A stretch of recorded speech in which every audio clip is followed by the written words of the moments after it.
I have a very complicated relationship with Dragon's Dogma 2. It's like a toxic ex that treats you like garbage, but they're the only person you know who can actually summon a meteor shower on a Saturday night. Because look, in the past 5 years there have been very few game launches that actually made me as hyped as I was for this game.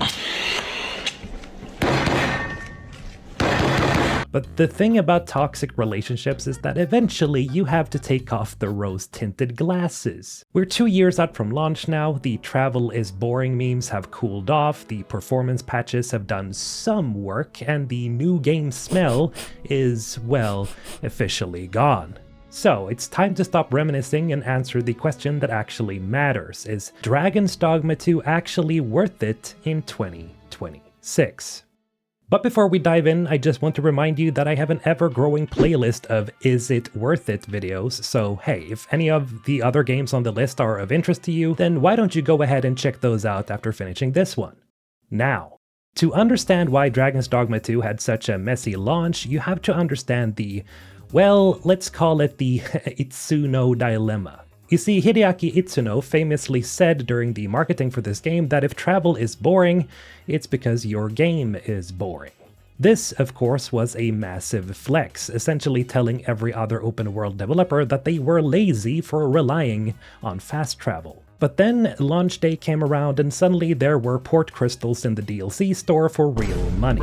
The irony was so thick you could smell it, and it was kind of a PR disaster. Yikes. However, sitting here in 2026, that whole microtransaction debacle feels like a weird fever dream. You can find all the port crystals you need just by playing, and to be frank with you, if you're paying $2.99 to skip the best parts of the game, the joke is kind of on you.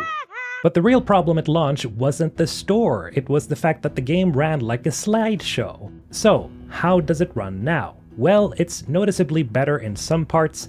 Main cities like Vernworth are generally less laggy, but there's still some problems with framerate dips and ghosting here and there. Despite having frame generation on, the game still struggles at times for no discernible reason, so it's better compared to the launch version, but it's not one of those night and day situations. Of course, I can't speak much on the console versions of the game, but from what I've heard from others, it runs pretty well now.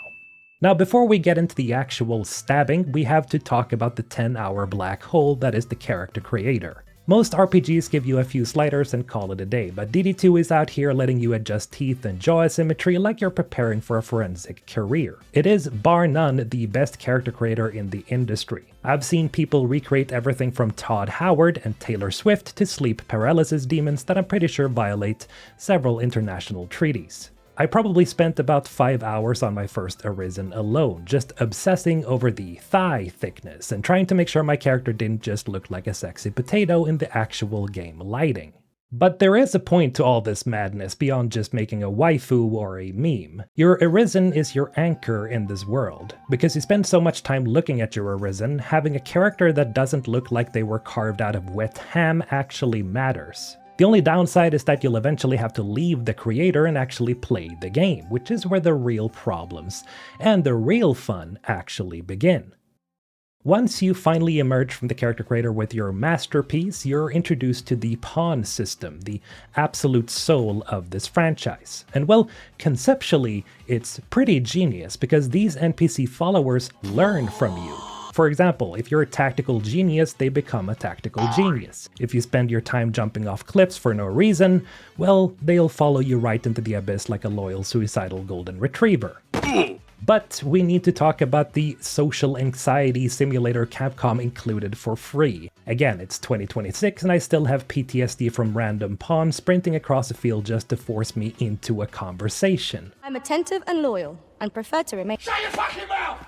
Shut the fuck up! I'm just here trying to pick some flowers, man, and suddenly I'm being ambushed by some pawn who wants to tell me about a ladder he found 3 miles away. Seriously, leave me the fuck alone. I've spent more time chucking annoying pawns into deep water than I've actually questing. But despite their, well, room temperature IQ out in the world, they are absolute units in combat. And that's the thing, combat in DD2 is so good that it almost makes you forget that your companions are idiots. Seriously, there is no other game that captures the weight of a fight like Dragon's Dogma 2.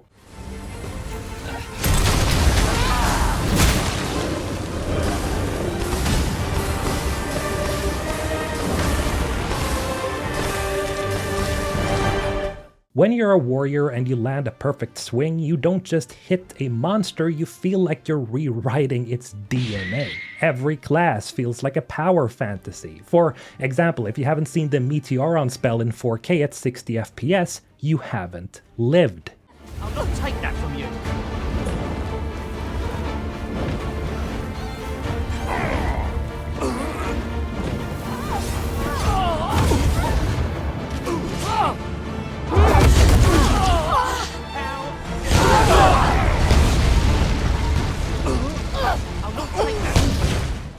However, there is a problem, because by the time you hit the mid-game point, you'll realize you've used this, well, delete button on the same 3 goblins about 4,000 times. You see, the enemy variety is still the biggest half-baked ingredient here. It's like being a world-class chef, but the only thing in your pantry is goblins, harpies, and the occasional cyclops who clearly didn't learn from the last 30 times I stabbed him in the fucking eye. The combat is so addictive that you just wish there were more unique things to actually kill with it.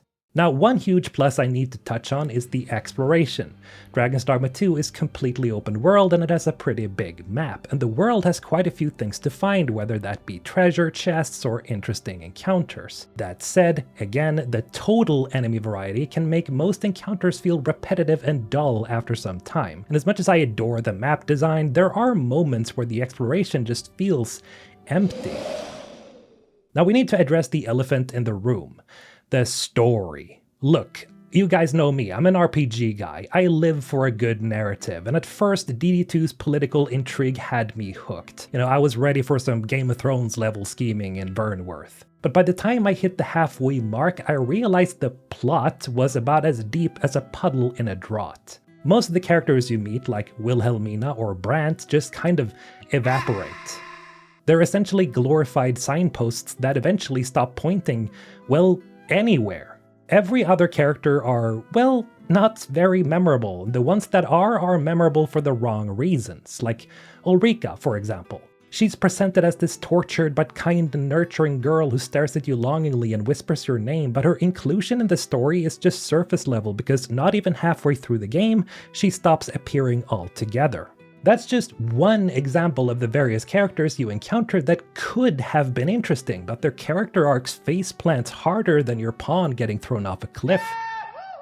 And then there's the cycle, and spoilers if you haven't finished DD2 yet, timestamps are below if you want to skip this part.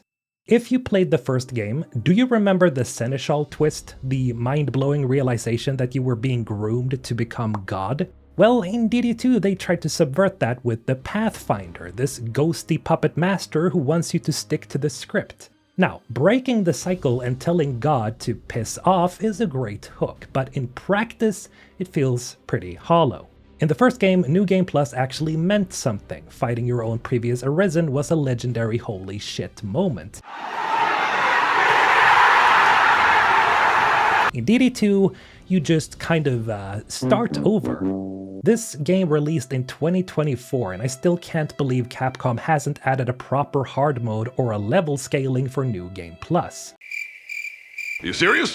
By the time you start your second run, you're basically a god walking among insects. There's no challenge, there's no evolution, and no Seneschal moment to make the repetition feel earned. Here we have a massive, beautiful world and a combat system that is literally best in class, but the game doesn't seem to know what to do with you once you've mastered it. It's a brilliant 40-hour experience trapped in a 100-hour body. Alright, spoiler section over. So, we've arrived at the end of the road. Is Dragon's Dogma 2 worth your time and money here in 2026? My answer is yes, but you need to know what you're signing up for. You're essentially buying a masterclass in combat and atmosphere that occasionally forgets it's supposed to be an RPG.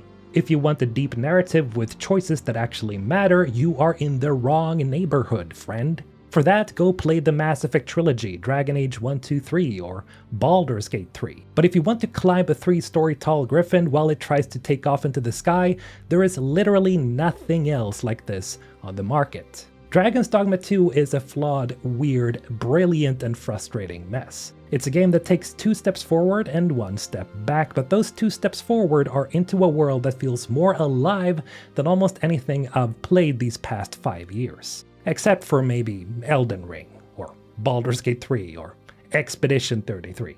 If you haven't played it yet, do yourself a favor, grab it on sale, make a pawn that looks like a Greek god, or your perfect waifu, and try not to let the lack of a hard mode ruin your day. Just maybe keep a notebook nearby so you can remember where you found your first Seeker token. Trust me on that one. But that's going to be it for today, guys. Thank you to my wonderful Patreon and YouTube members for supporting the channel. You guys are all amazing, and I wish you all a happy 2026. Thanks for watching. Mr. Olton, signing off.